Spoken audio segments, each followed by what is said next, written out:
John Gotti Jr. sits down with Patrick Bet-David. He describes his relationship with John Alite. Let's get into the video. This last week, it could have been 2 weeks ago, about a story of O.J. Simpson, a guy named John Denton. I don't know if you saw this or not. Police John witness. Denton? No. He says a key witness claims O.J. hired Gambino family to kill his wife. Do you know anything about the story or not? That's absurd. Okay, so this one you don't know about. Any real legitimate guy would have been amused by that. Okay. Come on. And the other story, John Alite. What's your relationship with him? I haven't seen John Alite since 1991. I haven't seen that guy since 1991. I haven't seen him. Okay, he professed to be my right-hand man. I don't want to tell you the reality of who he is and what he is. I don't want to do that because he lost a daughter. I got to stop him there. First of all, I'm not defending John Alite. I'll get into him in a minute. But John Alite was in your wedding party, or some of the Gotti's wedding parties, I should say. There's picture after picture of John Gotti Jr. and John Alite as younger men holding babies together in each other's houses. To say that John Alite was an absolute nobody is a lie. It's a lie. It's a total lie. He was somebody to you. He's not at weddings. He's not at your home, especially if your father is involved in criminality and you're following in his footsteps. You're not having somebody in your home unless you trust them. So this whole narrative that he's a punk, a dog, a rat, a druggie, a junkie, all the things that John Gotti Jr. says about John Alite, we know why you're... Listen, I get why you're saying it. The guy testified against you. He sat at your kitchen table, ate your food, slept over, went to your wedding, and now he's testifying against you. I get it. You can call him a lot of things, but to make it seem like he was just totally irrelevant is a lie. Recently, and to me, I know I knew his wife. I knew his wife's got to be someplace mourning right now. I know she has to be. Know that. She was a pretty good person. And I know even he has to be mourning someplace right now. So I'm not going to tell you the reality. Maybe at some other point, maybe at some other date. But to me, to sit here now, one thing I will never do, I never kick somebody when they're hurting. I won't do that. I won't do that. And I saw what happened to my mother. I saw what happened to my father when they lost Frankie Boy, my brother. I saw, and I know they have to be feeling the same way. So I will not kick them. I won't do that. I will never kick her. I won't kick him. I won't address it, and I won't elaborate. I won't go any further on that.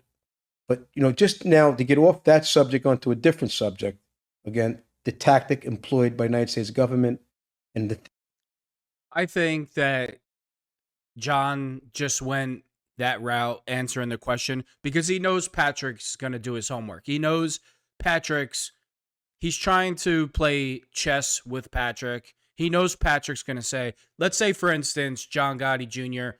just went into a spiel that he's a punk, a nobody, this and that.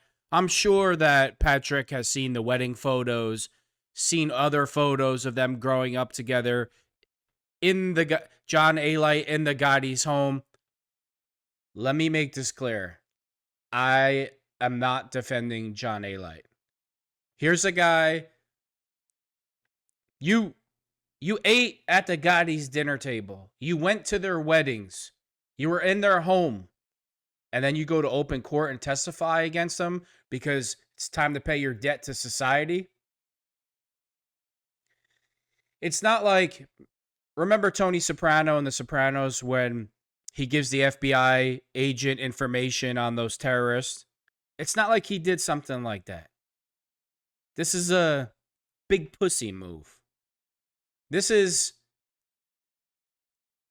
the type of move that there's emotions there, right? When you're in court and you see your guy that you grew up with, you ate at the dinner table with, you shared a lot of laughs with, and now he's on the stand trying to put you away for life. There's emotion behind that. There's hurt behind that. It's one thing to get caught because some clown that you didn't even know, like what I was saying, what Tony Soprano did in The Sopranos, giving the agent the information on the terrorists. It's one thing if you get caught up with something like that. If you get caught on a wiretap, if you just get caught, period. It's another thing when you get life in prison because at one time your best friend told on you. And my problem with John Alite is this. To this day, he still carries himself like he's a gangster. I'm a gangster. He likes to fancy himself as a gangster. The Albanians all prop him up like he's this big gangster. You see the videos. Everybody knows the videos with the mink coat and the cigars and the tough guy talk. And, everybody knows what he's still doing. Once you testify, once you sit down and testify in open court, like Sammy Gravano, you're not a gangster. Gangsters don't testify. And every gangster knows that. Things they've done to me, okay? Look, I'm bitter. I hate them. I don't hate any of the cooperators that went against me. I don't hate any of them. I won. They got to look in the mirror. They know what they did, and it was a futile attempt. You hate them? You hate the U.S. government? I'm going to get there. It was a futile attempt on their part. I won. I'm home. Christmas. I'll be home tomorrow putting up my tree with my wife, okay? I'll be home, okay? They got to look in the mirror knowing what they did. I survived them. I'm not mad at them. I'm mad at the United States government for the absolution and the deals that they've made with these lowlifes, knowing exactly what they were, exactly what they were going to do. They knew it. They knew the ramifications of their actions, what were going to happen, and still brought these people against me, freed these individuals to go on and commit a whole host of more crimes thereafter. But John, you know the game and you know how it works. If the government didn't have these type of cooperators, there would be no prisons with prisoners in it. That's the game, John. You know that. You know that's the game. I'm not saying it's right. I'm not saying I'd be more mad at my close friends that I grew up with who betrayed me and testified against me than the government. That game's been like that forever. So his logic where he's not mad at the cooperators, but he's mad at the government, to me, that doesn't make sense. The game shouldn't be like that.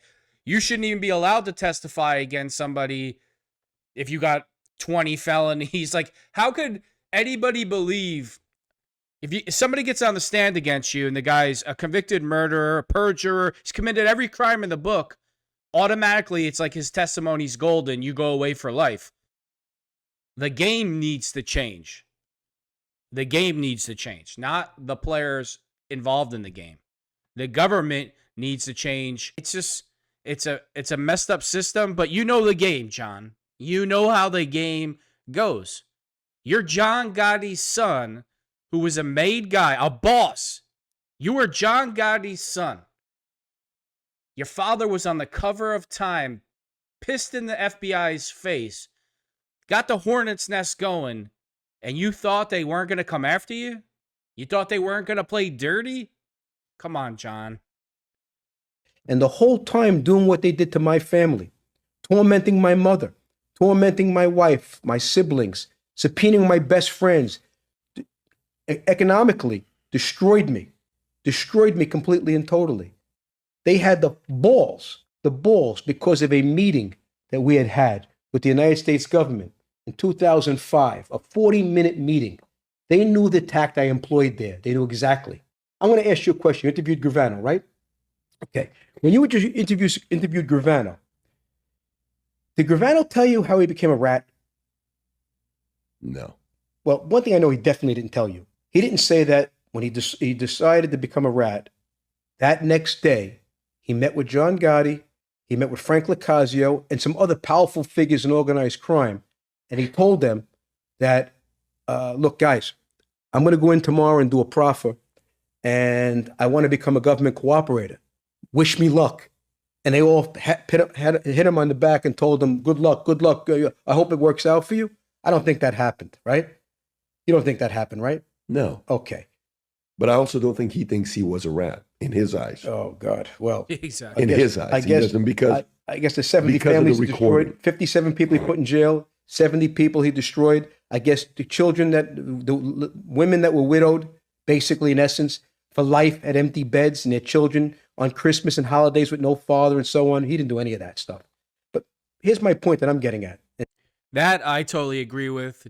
Junior with the fact that Sammy still thinks he's a gangster, and this interview with Jeff Arpaio or from the guy from Arizona where I'm a gangster and you're not a gangster, Sammy. You're not a tough guy. You're not a gangster. We all know what you are, and you're neither of those two things. It's interesting for you, Pat, because the government called me a rat. The government called me a rat. The most tried man in the history of America. No man, no accused organized crime member was ever tried more than me. Look it up. Find those statistics. Got a great technology guy right here, technologist right here. Look it up. See, I've been indicted in my life 9 times. I went to trial 8 times. Never lost a trial. I went to prison 1 time because I pled guilty. But in 37 months from stop to start, I was in. Now, hold on. The Gottis are notorious for not letting other members of the Gambino family take pleas. His father took a plea in the Bradney case, and he took a plea, but the uncles and other made guys weren't allowed to take pleas and had to do 30 years instead of 10. I mean, indicted 5 times, 5 federal proceedings. From the beginning to the end, culminating with me facing the death penalty, which the government, when I won the motion and we moved from Pinellas County, Florida to New York, they opted not to charge me, and I dared them to pursue the death charge because they had to give me a free defense. They would have had to give me a $2 million budget to defend myself. I dared them to charge me with the death penalty. They dropped it. And I was broke at that point, so my lawyers had to work on oil and gas. I had to keep things moving, and I had to pay those bills eventually.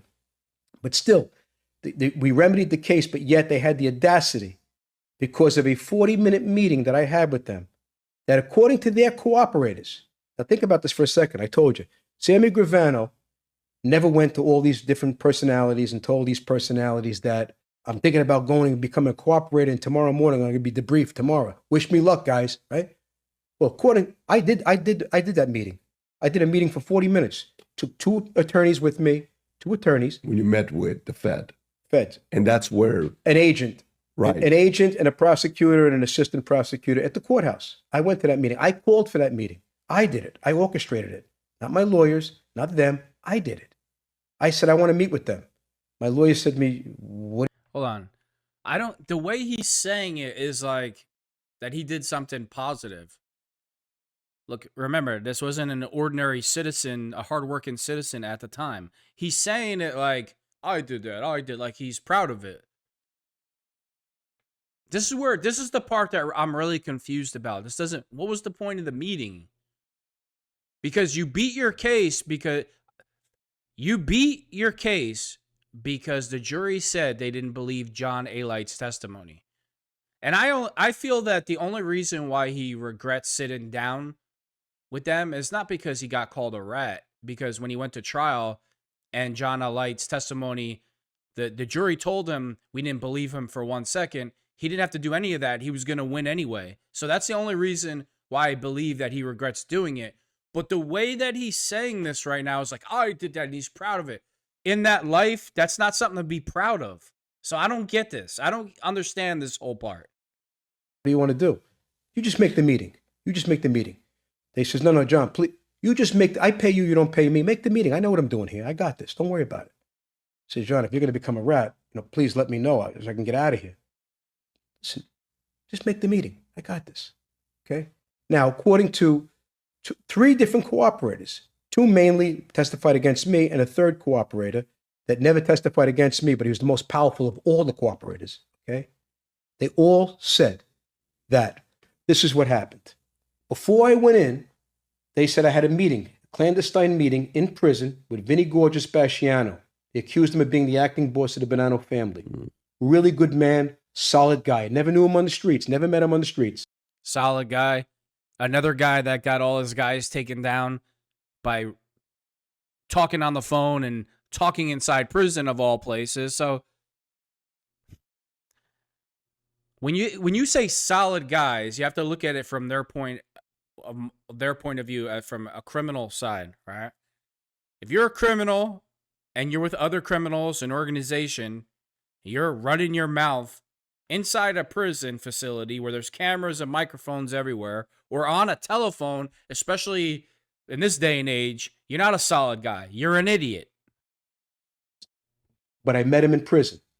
And they said while we were in the bullpen together, he and I, that he followed my lead. I hatched a plan that I was going to go in and do what's called an innocence proffer. An innocence proffer, and go in to establish an alibi, and I was going to testify on my own behalf in my trials.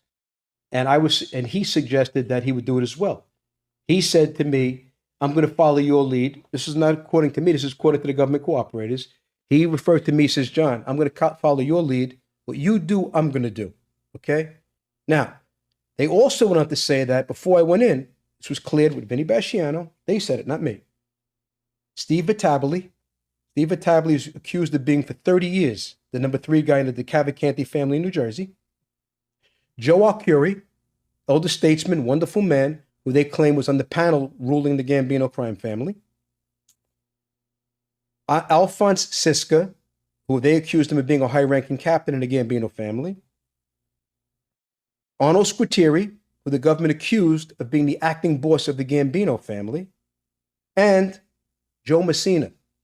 Now, Joe Messina verified it. Joe Messina, again, he was confessed boss of the Bonanno family, ultimately flipped. I loved Joe like an uncle. He made my cake when I went away to military school when I was 14 years old for me. He owned a bakery. His family, I knew his family very well. His wife, wonderful person. I knew his daughters. They were a beautiful family. But yet, this is the government cooperators saying, I sent these messages and they all had different input. Vittabile supported it. Arcuri supported it. Basciano was on board and doing it with me, according to government cooperators. Arnold Squitieri did not support it. Alphonse Siska did not support it. Joe Messina at first had reservations, sent him. And that's the point I was trying to make before.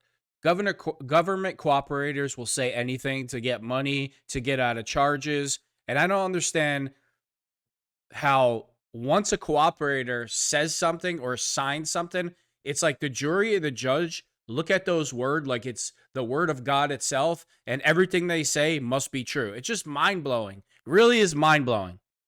Message back to me, which he did. He sent a lawyer to see me, and the lawyer would verify it. The lawyer was, tell him, I love him. He's going to be perceived as a rat. My response back was, go back and tell Joe, I love him right back. I'm a civilian. I had my father put me on the shelf, okay? I'm a civilian. I march to the beat of my own drum. I'm showing respect for my father's life. I'm showing respect for people that I adore, that I love. I'm giving them that respect, but I don't have to. I could fight as a civilian. As long as nobody gets hurt. As long as not one person gets a subpoena as a result of anything I do. As long as not. But how do you fight a case sitting down with the FBI unless you give them information, John? Like, what are you going to give them? That's why they want to talk to you, because they want you to give up other members. So this whole argument doesn't make any sense. What are you going to give them to defend yourself? How are you going to fight without telling on other guys, John? This whole part makes no sense. And even if it makes sense to him, it's BS and totally wrong. What are you going to give them when you sit down with them? Are you going to tell them about some guy that has parking tickets in Queens, or some guy that was stealing mufflers? What do you think they want to know? One person got indicted for something I said in my life, I would kill myself. I would rather do 100 years in prison if I destroyed a family like these rats destroyed my family or tried to destroy my family, okay? I would do 100 years in prison for that would happen. So I told him, my answer to Joe Messina was this. Joe, he was like an uncle to me. Joe, I'm a civilian. I'm not sure if my Uncle Pete clued you in or anybody else, but the chief put me on the shelf for life as per my request in 1999. As per my request, my chief put me on the shelf for life. I can defend myself any way I see fit, as long as nobody gets hurt. Hold on. He can defend himself any way he sees fit, as long as nobody gets hurt. Come on, Junior. What do you think those feds want to know? You think they want to hear about stick-ups in Queens, or they want to hear about other made members. So the only way to defend yourself would be telling on them. This argument is the stupidest argument. Like, you're making a concoction. The bottom line, you sat down with them. You know, as soon as you sit down with them, that it's considered being a rat. That's what it is. And you know that. Whether you're on the shelf, you're not on the shelf, all these terms that you're trying to come up with, I'll defend myself how I want, I'm a civilian. You know that's not the way it goes. You know that's not the way it's going to be looked at. This is a ploy to like YouTube and social media so he doesn't get put in the same box as all the other cooperators. That's what this is. You're no different than any other. If you sat down and you gave them information, you're no different than any other cooperator. By anything I say or do inside or outside of the courtroom, okay? But there's more to this, I said. But understand this.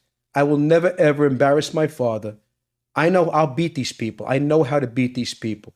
I'm going to fight this my way and only my way. So, as a result of that meeting, here's what happens. They crafted a 302. And I'm sure Gravano told you he has 302s, right?